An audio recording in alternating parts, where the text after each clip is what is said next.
ಇವತ್ತು ನೋಡ್ರೆ ಎಲ್ಲಿದೆ ಯಲಹಂಕದ ಅಟ್ಟೂರಿನಲ್ಲಿ ಫೋರ್ತ್ ಪ್ಲೇಸಲ್ಲಿ ಯಾದಗಿರಿಯಿಂದ ಹೊಟ್ಟೆಪಾಡಿಗಾಗಿ ಕರ್ನಾಟಕದ ಬೆಂಗಳೂರಿನಲ್ಲಿ ಜುಪ್ಟೋದಲ್ಲಿ ಕೆಲಸ ಮಾಡ್ತಾನೆ ಹುಡುಗ.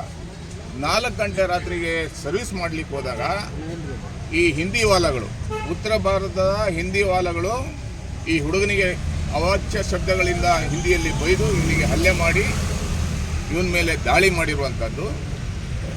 ತಕ್ಷಣ ನಮ್ಮ ಯುವ ಘಟಕದ ರಕ್ಷಿತ್ ಹೋದವಾಗ ಪೊಲೀಸವರು ರಕ್ಷಿತ್ ಮತ್ತು ಇವ್ರ ಮೇಲೆ ಹಲ್ಲೆ ಮಾಡಿ ಹಿಂದಿಯವರಿಗೆ ಸಪೋರ್ಟ್ ಮಾಡುವಂಥ ಕೆಲಸವನ್ನು ಮಾಡಿದ್ದಾರೆ. ಈಗ ಜಯಂತ್ ಮತ್ತು ಅವರೆಲ್ಲ ತಂಡ ಇಲ್ಲಿ ಬಂದು ನಾವು ಶಿವರಾಜ್ ಗೌಡರೆಲ್ಲ ಬಂದಾದಮೇಲೆ ಆ ಹಿಂದಿಯವ್ರನ್ನ ಅರೆಸ್ಟ್ ಮಾಡಿಸುವಂಥ ಕೆಲಸ ಆಗಿದೆ. ನಾವು ಏನು ಹೇಳ್ತಾ ಇದ್ದೀವಿ, ಬೆಂಗಳೂರು ನಗರ ಕನ್ನಡಿಗರಿಗಾಗಿ ಕೆಂಪೇಗೌಡರು ಕಟ್ಟಿರುವಂಥದ್ದು. ಬೆಂಗಳೂರು ನಗರದಲ್ಲಿ ದಿನನಿತ್ಯ ಕನ್ನಡಿಗರ ಮೇಲೆ ದಬ್ಬಾಳಿಕೆ ದೌರ್ಜನ್ಯ ನಡೀತಾ ಇದೆ.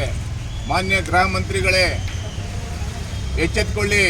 ಪರಭಾಷಿಗರ ಮೇಲೆ ನಿರಂತರ ಪರಭಾಷಿಗರು ನಮ್ಮ ಮೇಲೆ ದಾಳಿ ಮಾಡ್ತಾ ಇರೋದನ್ನ ಖಂಡಿಸಿ. ಬೇರೆಯವರಿಂದ ನಮ್ಗೆ ಅನ್ಯಾಯ ಆಗ್ತಾ ಇಲ್ಲ. ನಮ್ಗೆ ಅನ್ಯಾಯ ಆಗ್ತಾ ಇರೋದೇ ಈ ಹೊರ ರಾಜ್ಯದಿಂದ ಬಂದಿರಲ್ಲ. ಕನ್ನಡದ ಕಾವೇರಿ ನೀರು ಕುಡಿದು ಇಲ್ಲಿ ಅನ್ನ ತಿಂದು ಕನ್ನಡಿಗರ ಮೇಲೆ ದೌರ್ಜನ್ಯ ಮಾಡ್ತಾ ಇದ್ದಾರಲ್ಲ, ಇವ್ರನ್ನ ನಾವು ಯಾವತ್ತೂ ತಡೆಯೋಕ್ಕಾಗಲ್ಲ. ಈವಾಗಲೇ ನಾವು ಹೋರಾಟವನ್ನು ಹಮ್ಮಿಕೋಬೇಕಾಗತ್ತೆ.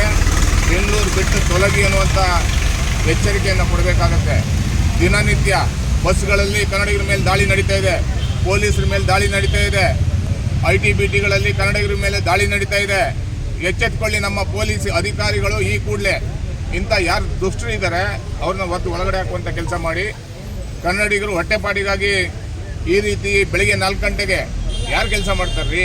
ಯಾದಗಿರಿಯಿಂದ ಅಲ್ಲಿ ಅಲ್ಲಿಂದ ಹೊಟ್ಟೆಪಾಡಿಗಾಗಿ ಜೀವನ ಮಾಡಲಿಕ್ಕೆ, ತಂದೆ ತಾಯಿಯ ಸೇವೆ ಮಾಡಲಿಕ್ಕೆ ಇಲ್ಲಿ ಬಂದು ಕೆಲಸ ಮಾಡ್ತಾರೆ. ಇಂಥ ಸಂದರ್ಭದಲ್ಲಿ ಕನ್ನಡಿಗರ ಮೇಲೆ ಹಲ್ಲೆ ಮಾಡ್ತಾ ಇದ್ದೀರಲ್ಲ, ನಾಚಿಕೆ ಆಗಲ್ಲ? ಊರು ಬಿಟ್ಟು ಇಲ್ಲಿ ಬಂದುಬಿಟ್ಟು ಇದನ್ನು ತೀವ್ರವಾಗಿ ಖಂಡಿಸ್ತೀವಿ.